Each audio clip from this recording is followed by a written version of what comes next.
Get rolling here. Let's go ahead and I want to thank you pretty much so much, Sharon. I want to ask you these questions.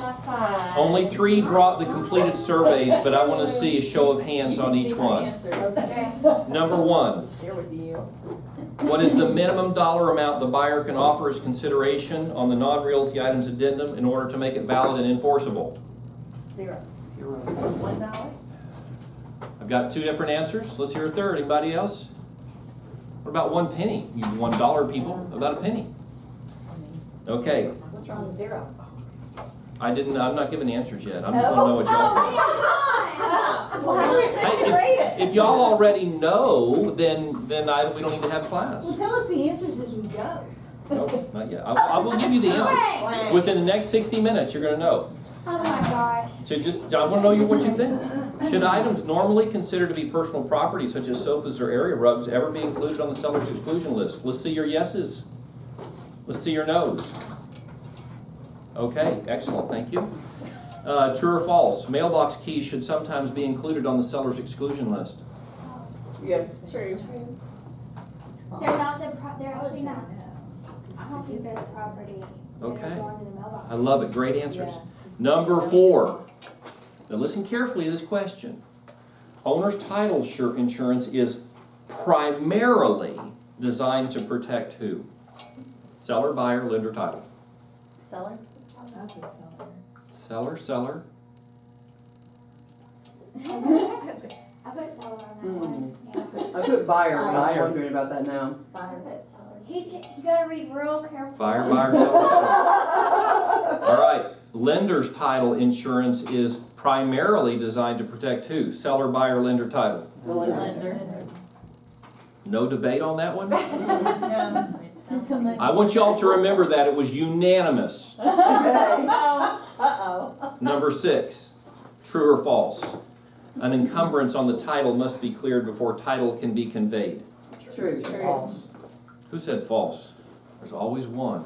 1 false? Was there another false? False 2. 2 false? 3 falses? Oh, anybody want to change their vote? Oh. You can't convey a good title, Number 7. Oh, wow. but you can convey a title. Number 7. True or false? The purpose of homestead rights is to reduce the tax burden for homeowners on their primary residence. False. False. Oh, Louise was shaking her head yes. Anybody else? That's not true. That's true. Who said true? Come on. Who said false? Okay, I love it.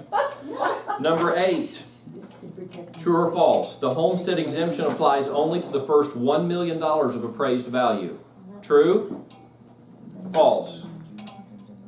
Most of y'all are taking a pass on that one. I don't think it's. I guess. I thought the I think number there's was an- wrong. I'm I not think the sure the number's wrong number. too. I'm I not think sure the the number. number's You wrong. think it's 5 million, 2 I think million? it's less. Less? Okay, hold that thought. Number 9.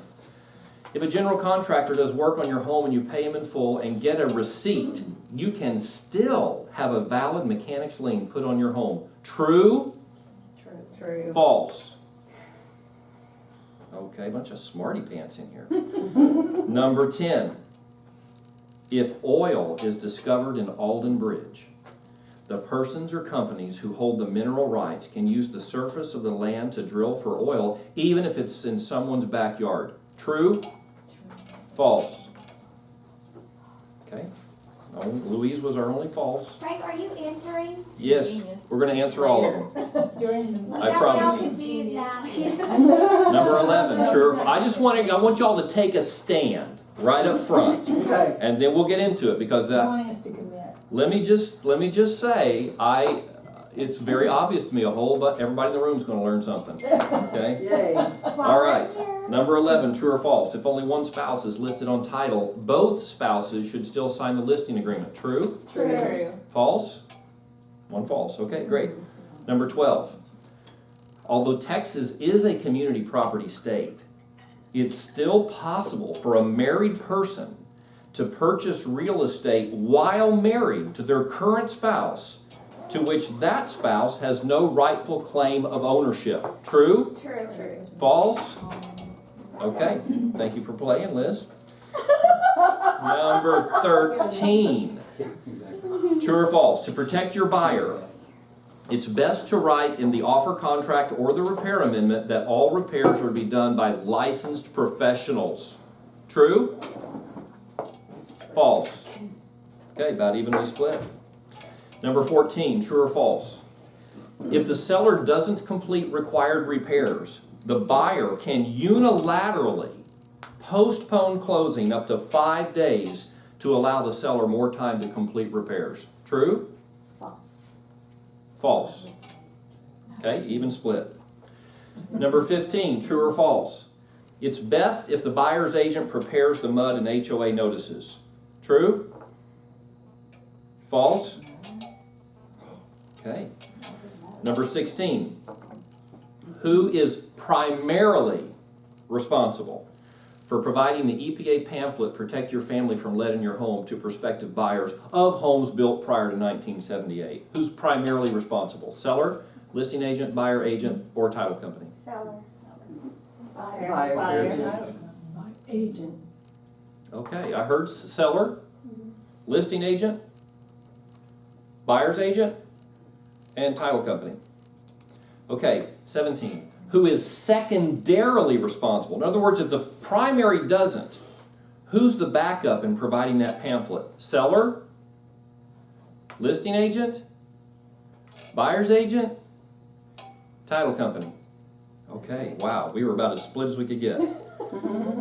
Number 18, true or false? 5 years ago, the seller had a WDI inspection done on the home. The inspection revealed there were no issues. The seller must provide a copy of the inspection to prospective buyers. True? How long? 5 years ago. False. True? False? Okay, more falses. 19, true or false? A new buyer must submit a homestead exemption application to their county appraisal district between January 1st and April 30th to qualify for homestead rights. True? False? No. January 1st and April 30th. it's Oh, they need to apply for it? Number 20, true or false? If a husband dies and leaves his separate property homestead 100% to his daughter, the daughter can then evict her stepmother from the home. True? Oh, yeah. False. Oh, I love these split decisions. Okay, I'm glad everybody took a stand. I appreciate that very much. Figure out what we did wrong. Well, Yeah. let's get into it. That was a fun way to get us into. Yes. So here we go. The top 10 contract fails. Stuff few agents know, but all agents need to know. There might even be some bonus material. Let's see. Fail number 1. Believing that the non-realty items addendum requires financial consideration to be valid. The agent says stuff like this. Well, we'll put $1 in the consideration field so the addendum will be valid. Right, because attorney, Michael, contracts must have what to be valid? Consideration, absolutely. So we're going to write at least $1 in here to make it valid. How many of y'all have heard that? How many of y'all do that? Okay, here are the facts. Consideration does not have to be financial. The law considers the mutual exchange of promises to be sufficient consideration to validate the contract, the intent of the parties. Yep, we're going to keep that sofa. Yep, we're going to give you that sofa. That is valid consideration. Furthermore, putting any amount, gosh, I wish Sharon was still in here, any amount in the non-realty addendum, even $1, causes problems with many lenders. They'll kick it right back. Best practices. If there are no appraisal issues, just include the value of the non-realty items in the sale price. If there are appraisal issues and the value of the non-realty items is significant, handle it outside the real property transaction. You don't have to, if you say there's $1,000 in the non-realty items addendum, don't give it to the title company. Don't give it to the mortgage company. It's handled outside closing. Okay? All right. Somebody just learned something already? So don't use the non-realty. Use it, but But don't don't put give a it. dollar amount in there. And don't put $1 amount and don't give it to the lender. No. If it's $0 amount, Then it doesn't matter. it doesn't matter. Provide it. Yeah. But if these items have significant value and you're concerned about the appraisal, so you don't want to build them into the price of the home, then handle it outside of closing. Okay? And you're not violating any rules there about under the table deals because this is personal property, not real property. You with me? So when you do fill out the personal property and you're concerned about the appraisal, Yes. and you do have $1,000 in there, Don't make it part of the transaction. Okay. Handle it outside. okay, Okay? You don't even have to document it in the non-realty. They can just write up their own thing and you have nothing to do with it. right. Okay? All they need is a bill of sale. A bill of sale. Outside of the- That's exactly right. All right, fail number 2. Believing that non-attached items are considered personal property and are not conveyed automatically to the buyer. I realize that's a lot. Let's talk through it. The agent says to the seller, you don't need to put the entry rug on the exclusion list because it's not affixed to the home, right? It's personal property. It goes with the seller automatically. Not always. Here we go. Here are the facts. The TREC contract describes real estate as the land, improvements, and accessories. Those are the first 3 paragraphs after identifying the parties. This is what we're selling. The land, the improvements, and the accessories. And by the way, what is the biggest improvement on the land? The house. The house is the improvement, correct. Fixtures are considered improvements. When you screw that TV mount into the wall, it becomes it's part of the improvement, part of the house now. So it goes. Obvious fixtures include TV wall mounts, mailboxes, flagpoles, water softeners, etc. We know all that, though, don't we? Is that the whole story? Not quite. TREC provides a 3-part test to determine if something is a fixture. Annexation, this is the old, is it screwed or is it nailed? Okay, if it's permanently affixed, that's how it's annexed or attached to the property. Adaptation, oh, this is big. To what degree the item is adapted or uniquely suited for its location. Now look at the photo right here. What item of personal property do you see there that is uniquely suited for its location? The sofa, it's curved to that. That's wall. right. Probably a custom-made sofa made to fit along that curved wall. Okay? That has suddenly gone from being personal property to real property because of the adaptation it has to the fixture, to the improvement. And then third, and this is the most important, the intent of the parties. And intent includes annexation, adaptation, and more, so intent is the most important test. In other words, if the seller intends to leave it and the buyer intends to keep it, it's part of the home, okay? So it's just not, well, that's a piece of furniture, so it's personal. It is deeper than that. Using the 3-part test, many items assumed to be personal property by the sellers and their agent may be considered real estate by the buyers and by the courts. That's why we're talking about it. And this could apply to such things as area rugs, as in our quiz example, that fit perfectly within a room or within an entryway.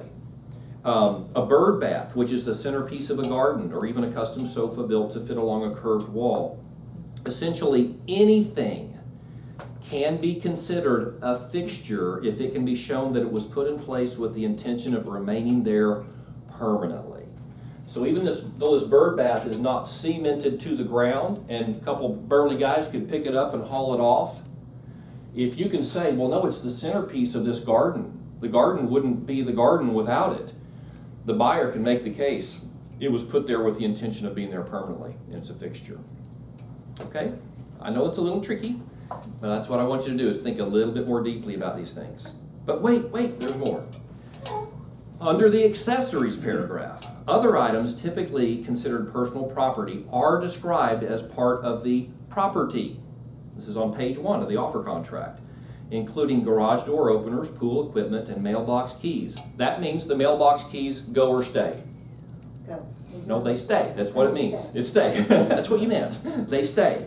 However, do many people have to pay a deposit to get those keys? Yeah. And if they're going to get their deposit back, they got to take those keys down to the post office, right? Yeah. So here's where you need to know this. If that's the case, you want to exclude the mailbox keys. If you don't put them on the exclusion list, that buyer is going to expect to get them. So if there's a deposit the seller wants back, put them on the exclusion list. Yeah, I was told that, you know, they were actual property of the United States Post Office. And they do not belong to the homeowner, and they're to be returned, and new are supposed to be requested. Well, some When you- mailbox, it could be a private mailbox. There are so many different scenarios there. But keep in mind, the first page of the contract says that the mailbox keys are part of the property. Oh, okay. So if you're gonna do something different, whether the government owns it or otherwise, you need to put it on the exclusion list. Okay. All right, fail number 3. Isn't this exciting? Oh, this is deep. This is deep. This is going to challenge probably everybody in the room. Number 3. Oh, the quiz questions don't follow the fails perfectly. No, not at all. No, they're random. The belief that owner's title insurance is primarily designed to protect the buyer in the event of any claims against title. Isn't that what we say? It's called the what? The owner's title policy. Who is the owner? The owner is the buyer. And so we naturally think we are protecting the buyer. Let's go deeper. Title insurance primarily protects the seller against any title claims after closing. And here's why. The seller, in a general warranty deed, which is what 99% of our properties pass under, the seller promises to defend the buyer's title against all claims arising from events prior to transfer of title, including the period of time before the seller owned it. Back to the Spanish land grant in the 1600s, I'm going to defend this title. That's why, get this is going to be a game changer for some of you. That's why it's customary for the seller to pay for the owner's title policy, because it is primarily protecting them. Have you ever had a seller say to you, why am I paying for their title policy? That's for them. It's the owner's title policy. Why am I coming out of pocket for that? Wouldn't it be great to explain at that point? That's because if you don't have an owner's title policy in place and there's ever a challenge to title, you are the one who has already pledged in the deed that you're going to go to court and defend that title at your expense. Do you really want that hanging over your head? No, that's why you're paying for the owner's title policy. It's primarily for your benefit, okay? But we can go deeper than that. It does benefit the buyer also from this perspective. Even though the seller has pledged to defend title, where is that seller today when the challenge to title comes? Maybe they've moved to Aruba. Maybe they've died. Maybe their heirs live in London. Or maybe they're impoverished. Or maybe they're just unwilling to defend. Do you want to sue them and defend the title? So now the buyer's got 2 court cases? No. How much better is it that the title company, with all of their resources, steps up to defend the title?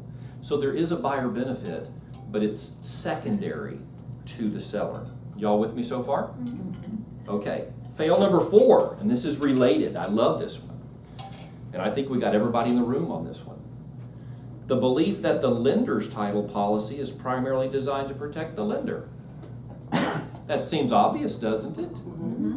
Okay. It's too obvious. Too obvious, way too obvious. Otherwise, we wouldn't be having a class about it, right? Here we go, the facts. In the deed of trust, I took that picture as a selfie right there. In the deed of trust, the borrower, the buyer, promises to defend the title against all claims and demands. So the lender's title policy actually protects the borrower from incurring the burden and expense of a title defense. That's why, here we go, you need to get this, that's why the buyer pays for the lender's title policy. Have you ever had a buyer object to that? I'm already paying them $2,000 a month on a mortgage and now I got to buy them an insurance policy? Well, Mr. and Mrs. Buyer, please understand, it actually protects you, because in the trust deed, you are pledging to that mortgage company that if there's any challenge to title, you're going to go to court to defend it. And with this title policy, we shift the burden and expense of that defense to the title company. Okay. Somebody just got the whole value of the class right there, okay? That will help you smooth over ruffled feathers on both sides of the transaction. Oh, more title facts. In a special warranty deed, the seller only warrants that they did nothing to impair the title during their period of ownership. That's typically what you're going to get at a foreclosure sale. In a quitclaim deed, the seller makes no warranties at all. They don't even claim to have any ownership in the property. In a quitclaim deed, it just says, well, whatever ownership I have, whatever that is, if any, I bequeath to you. Okay, so it's there's no promise, ain't no promises, ain't no commitments in a quitclaim deed. Okay, so it's typically quitclaims you'll typically just see between family members. I've done a quitclaim deed when I sold to a close friend, that kind of thing.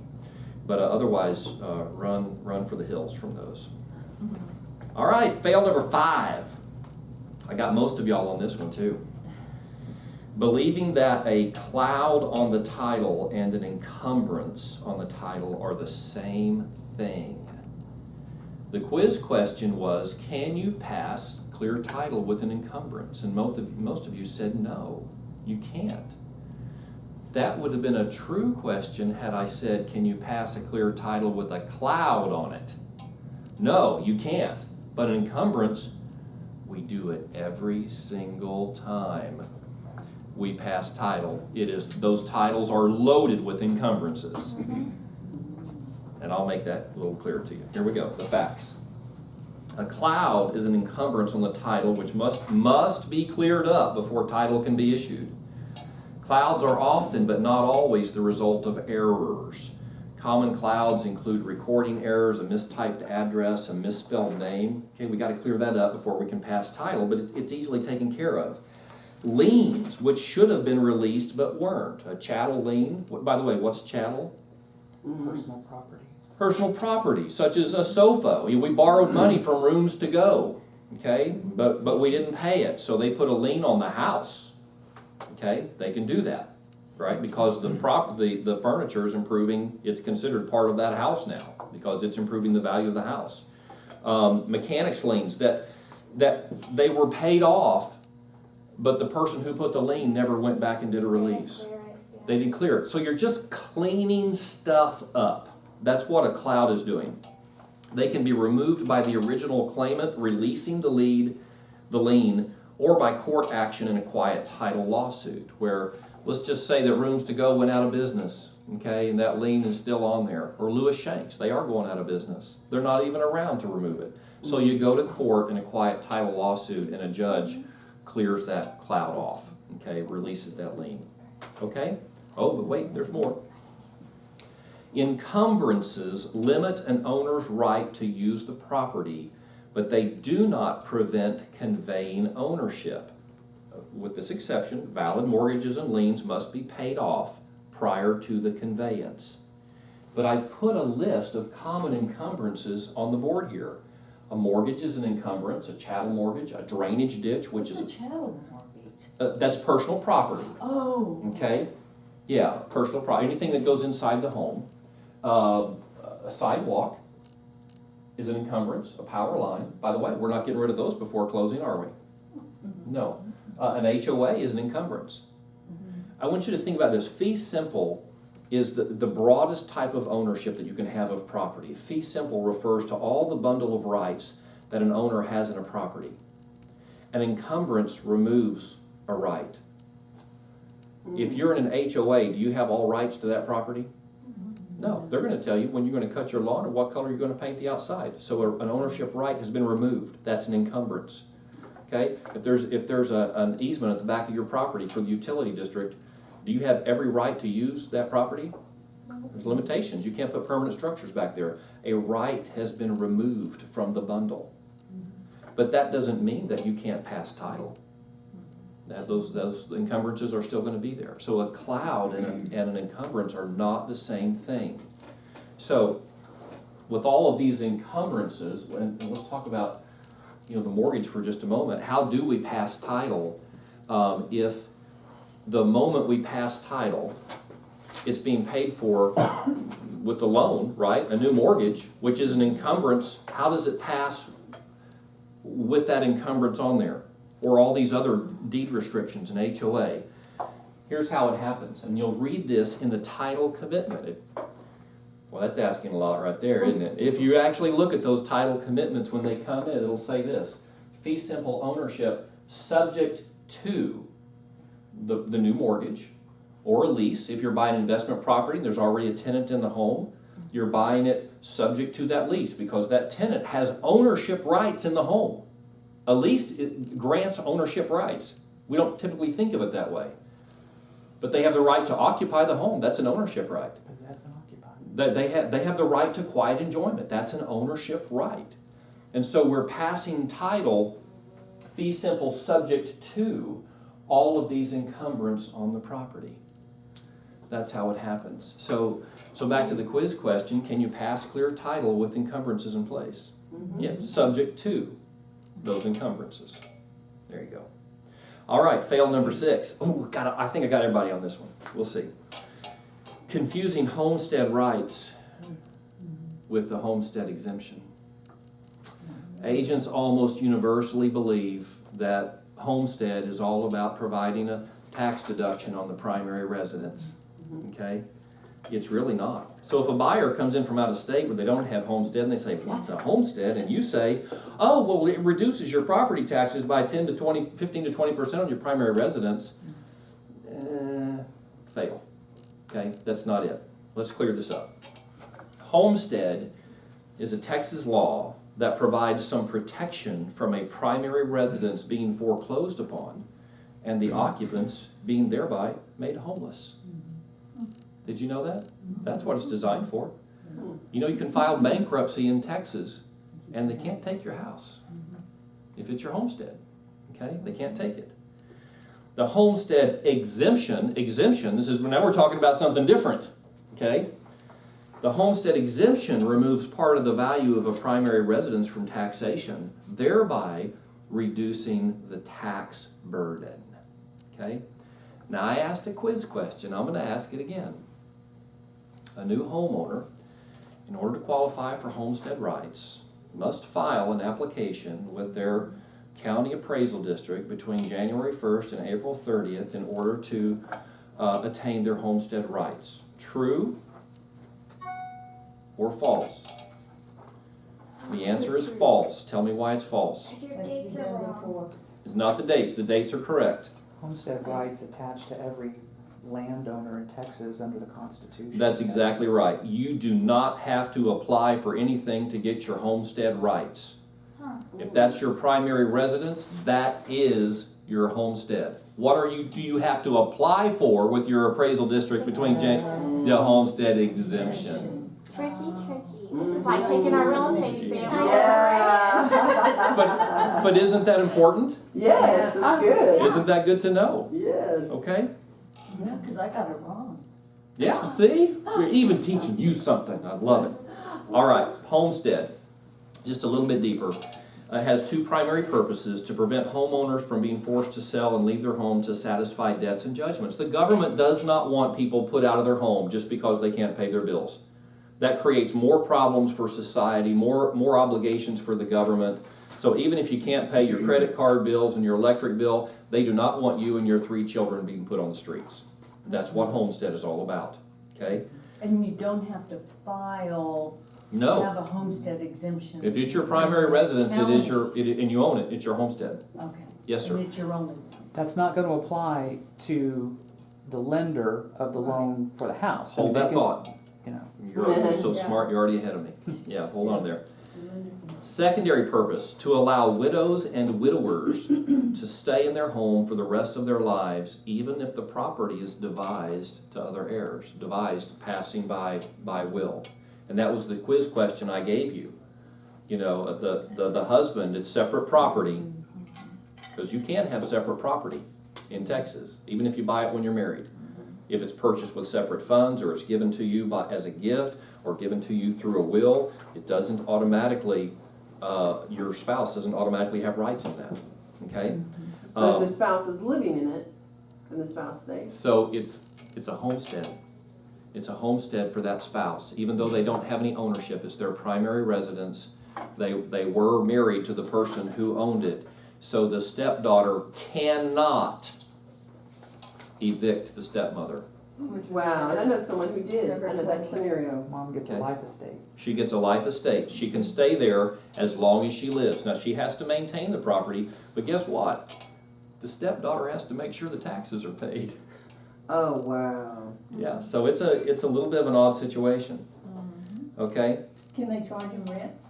No, it's a life estate. That widow or widower has the right to occupy and enjoy peaceful enjoyment of that home the rest of their lives, as long as they still live there. It's like a free. And it's their, Yeah. their homestead. Yes, correct. So, I asked a quiz question about the homestead exemption, only going up to $1 million in appraised value. How many of y'all said yes? Or you questioned the amount? Yeah. The truth is, there is no financial limit on a homestead exemption, or homestead rights, either one. In terms of financial value, it could be worth $14 gazillion. Okay, no limit, no limit. However, to Michael's point, oh no, not to your point yet. There's size limits. There's no financial limits. There are size limits on a homestead. 10 acres in an urban area, 100 acres for a single person in a rural area, or 200 acres for a married couple in a rural area. So you can't claim the King Ranch as your homestead, okay? But you could claim 200 acres of it if you're married. If you own the King Ranch, could you claim 200 acres? Yes, 200 if you're married. That's it. That's if you're right. married. That's correct. Yeah.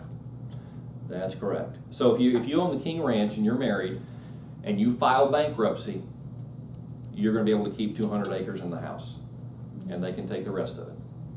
Okay? Now to your point, Michael. You still have to pay your bills. Just because you are in the home on a homestead, whether you're the owner or you're the widower, doesn't matter. There are certain bills you have to pay. Tax liens, the government's going to get their money one way or the other. Mortgage liens have to be paid. Mechanics liens have to be paid, and HOA liens.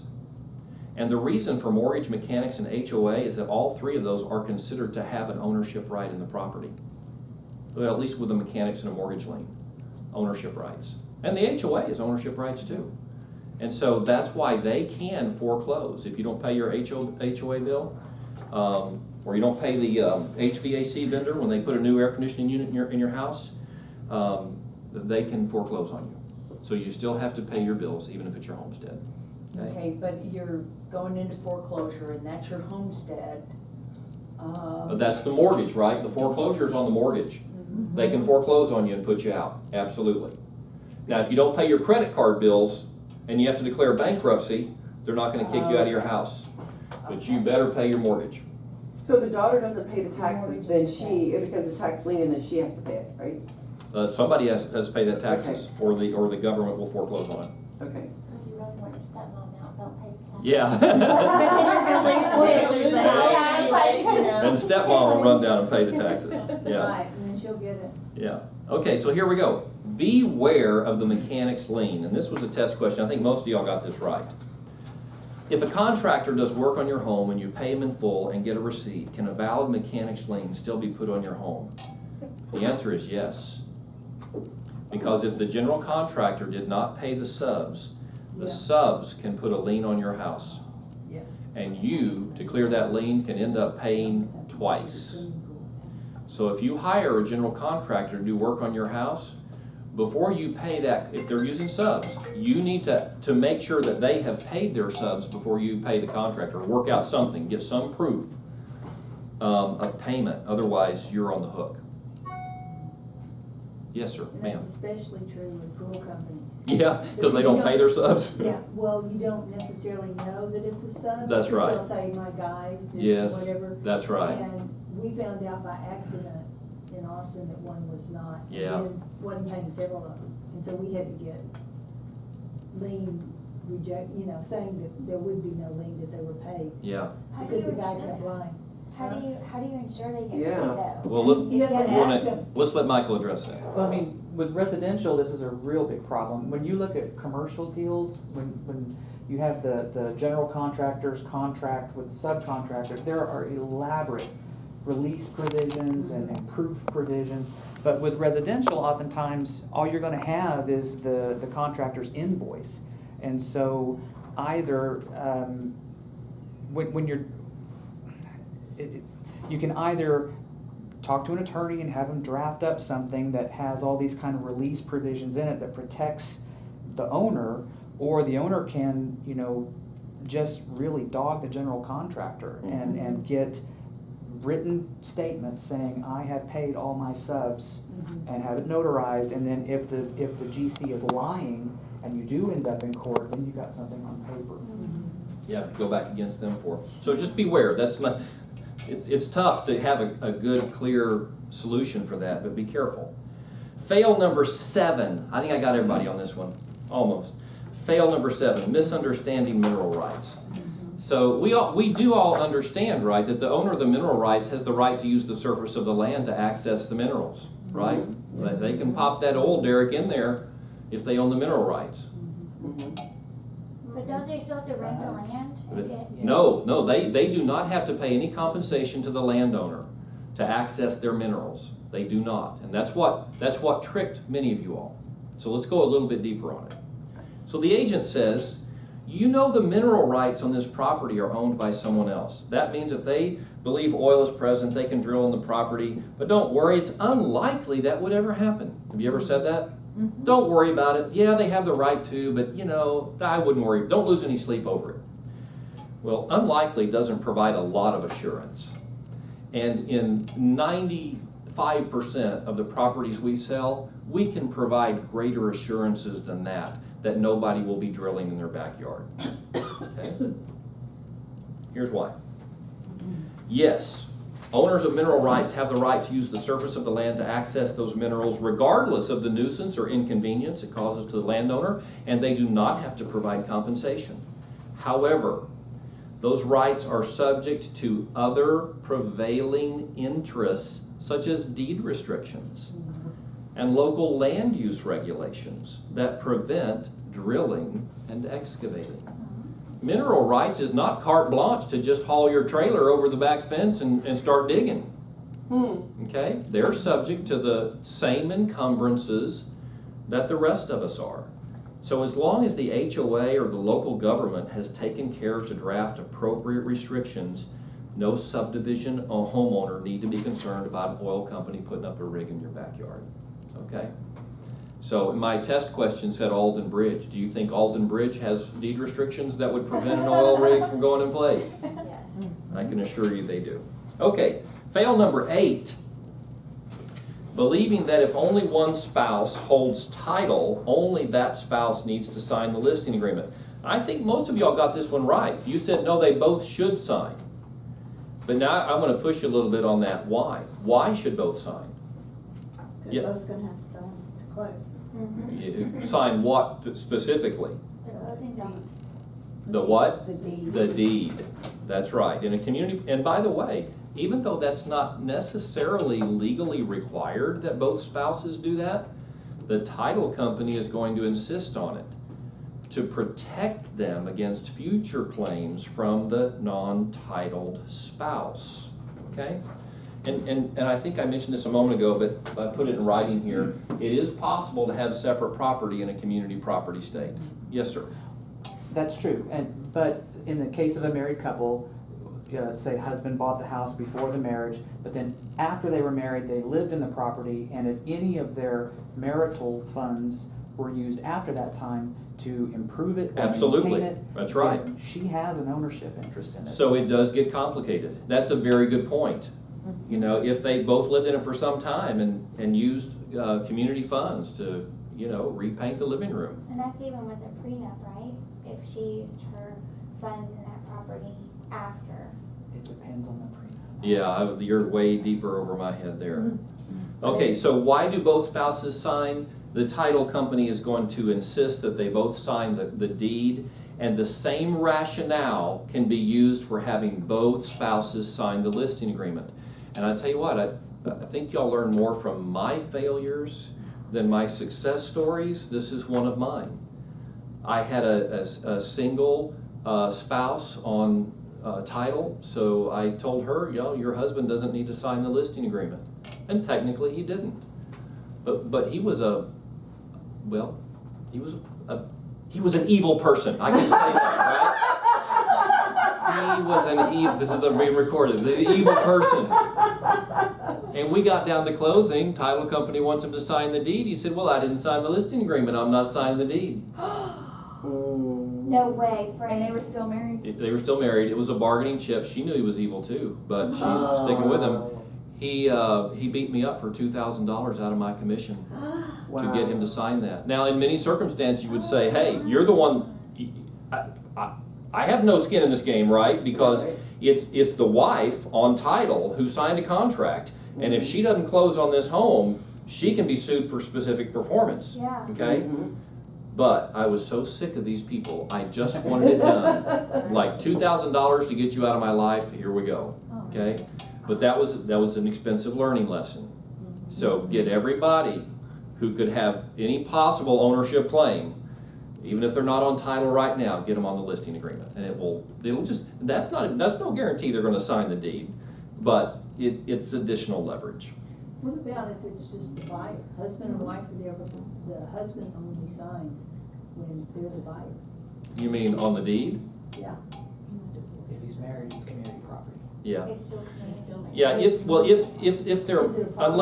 unless it was shown that he was purchasing with separate funds, Yeah. money he had prior to the marriage and it was clearly designated and kept separate and he used that, then the wife doesn't need to sign the deed. Okay?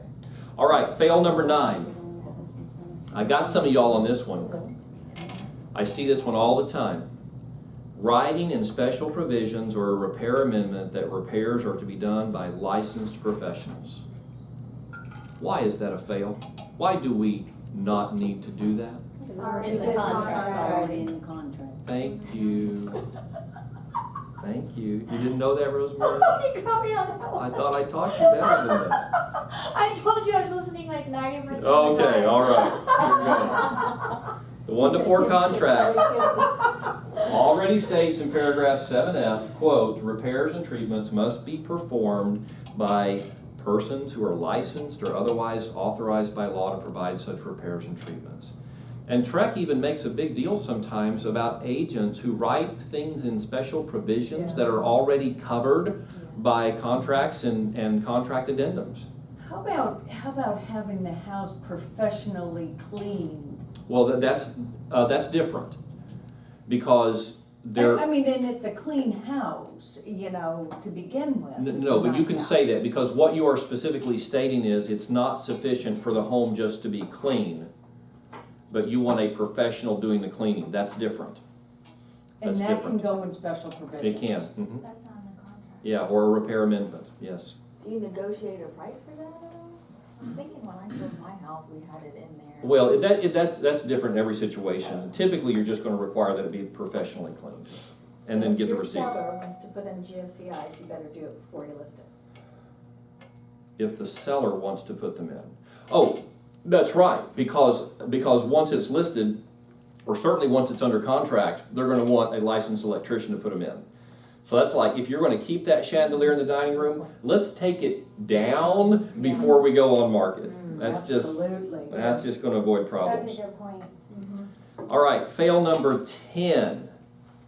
Allowing a seller to get away with failing to complete required repairs. The agent, I'm so sorry the toilet wasn't repaired, but with closing scheduled for tomorrow, there's not much we can do about it.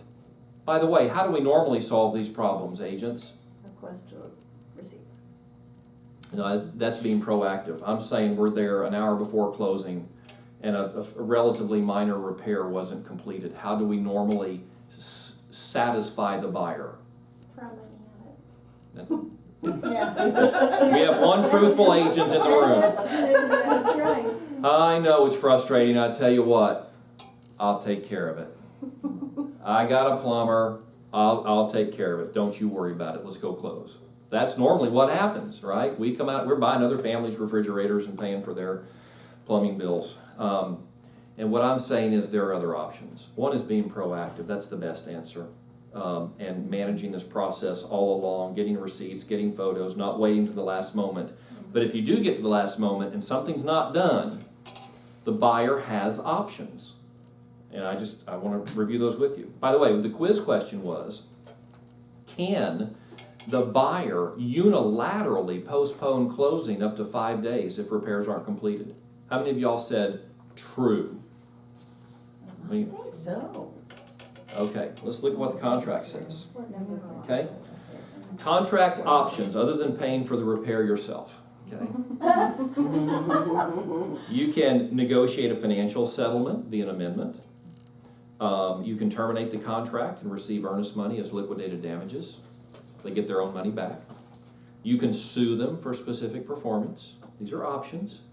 Or, here we go, delay closing up to 5 days to allow the seller more time to complete the repairs. Did you know that is in the contract? Right here. This is 2 different paragraphs. If seller fails to complete any agreed repairs and treatments prior to the closing date, buyer may exercise remedies under paragraph 15 or extend the closing date up to 5 days if necessary for the seller to complete repairs. Isn't it amazing what we learn if we read the contract? And then here down under 15, default, because the seller defaulted. They didn't complete required repairs. And here all those options are given there.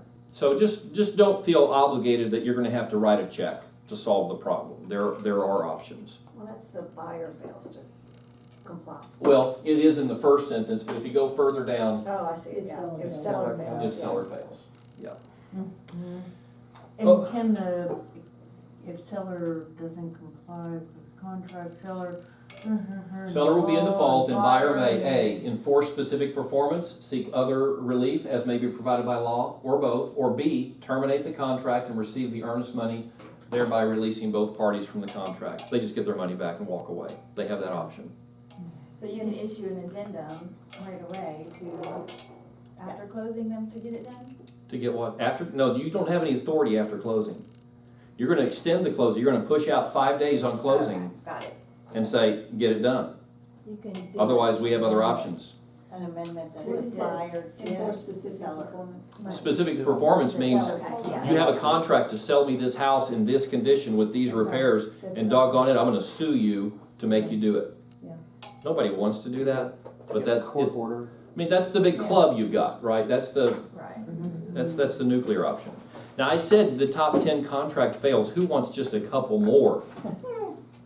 More failure, come on. Sure. I hear your hue and cry. Bring it on, bring It's it on. failure avoidance. is All what right, we want. number 11, expecting the buyer's agent to prepare and submit the MUD and HOA disclosures. You all got this right. You know that's the responsibility of the listing agent. Why then do we only get these disclosures about 40% of the time from the listing agent? So I'm just reminding all of our top producing quality full-time RE/MAX agents, let's do that, because doing your job is part of your job, okay? It drives me crazy. Now let me tell you this, if a seller's agent doesn't do their job and they want me to prepare the HOA, I'm all over it. I will not complain, because I'm going to write that in favor of my buyer, okay, in terms of who pays for documents and what documents we want. You mean favor your seller. Favor your seller. No, I'm the buyer's agent. Oh, okay. buyer's agent. I'm gonna write and it- the listing agent. If the Yeah. the listing agent hasn't provided the disclosures, I'm like, no problem. I'll draft that HOA for you, okay? But it does irritate me on the MUD, because there's really no advantage there, okay? So get those things on there. Here's some facts. The documents are disclosures from the seller to the buyer. That's why it's appropriate that the listing agent prepare them and provide them. They're seller disclosures. The property that you are considering purchasing is subject to these taxing entities. Okay, or in the case of an HOA, another entity that has other authorities, encumbrances on the property. Listen to this. TREC requires that they be provided to prospective buyers before entering into a binding sale contract. So all this stuff of let's get the 1 to 4 buttoned up and then we'll take care of the disclosures sometime in the next few days, we could find ourselves in hot water. especially if one of the parties to the contract wants out and they have a sharp attorney who says, well, let's see your disclosures, and like, we don't have them yet. What, you don't have them? You should have had those before you signed the contract. Okay, let's just avoid that liability and do it right. And that's why we always want to put them on the MLS. Put all of the disclosures on there, and then we have proof that they were provided to the buyer's agent prior to entering into contract. Okay? All right, fail number 12, it just gets better and better. Failing to provide the pamphlet entitled, Protect Your Family from Lead in Your Home for Purchasers of Your Listings which were built prior to 1978. How many of us are regularly providing that pamphlet? 2. Okay? All right, that's a learning lesson for us. By the way, back to the quiz question. Who is primarily responsible for providing this pamphlet to prospective buyers? The agent. Buyer's agent. Seller. I would The just- seller disclosure. Finally heard the right answer. It is the seller. Wow. The seller is primarily responsible. Do our sellers even know that? Do they even have the pamphlet? Who, by law, is secondarily responsible for providing the pamphlet? Seller's agent. If the seller doesn't, it is the seller's agent, the listing agent. So I would say, this learning lesson, if you're listing a home built prior to 1978, put this pamphlet in the disclosures on the MLS.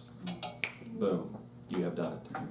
Okay? I just thought that it was, as long as you had that, disclosure that it was built before 1978. Both documents, the lead-based paint disclosure and the pamphlet, are both required to be provided prior to entering into a binding contract. What if it was built in 1978? Because the only thing you have is. Then you're not required. It's prior to 1978. Because in 1978, lead-based paint was outlawed. And most builders had stopped using it several years before. But that's the cutoff. Built in 1977 or before. Okay?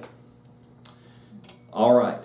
I just told you all that. Fail number 13, last one. This was a trick question. Failing to provide copies of previous inspections to prospective buyers. Somebody in this room asked me about that recently. Was that Alana? Thank you. You ended up here in the class. The quiz question was, the WDI was done 5 years ago.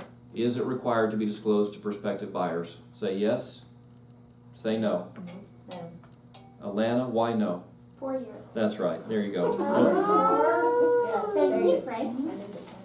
This is Well, what... especially if it's clean, if it was. No, if it makes no wasn't difference. clean, No, it makes no difference. Nada. Take Look, Wow. look right here. Section 7. This is in the seller's disclosure. Within the last 4 years, have you, seller, received any written inspection reports from persons who regularly provide inspections and who are either licensed as inspectors or otherwise permitted by law to perform inspections? If you check yes, then it says attach copies and complete the following. Well, if you've had them done, you got to put it in there. Okay, you got to provide copies. And if for some reason you don't have a copy, you better disclose that. Well, yes, we had an inspection done, but we lost the report. We're so sorry. Okay, yes.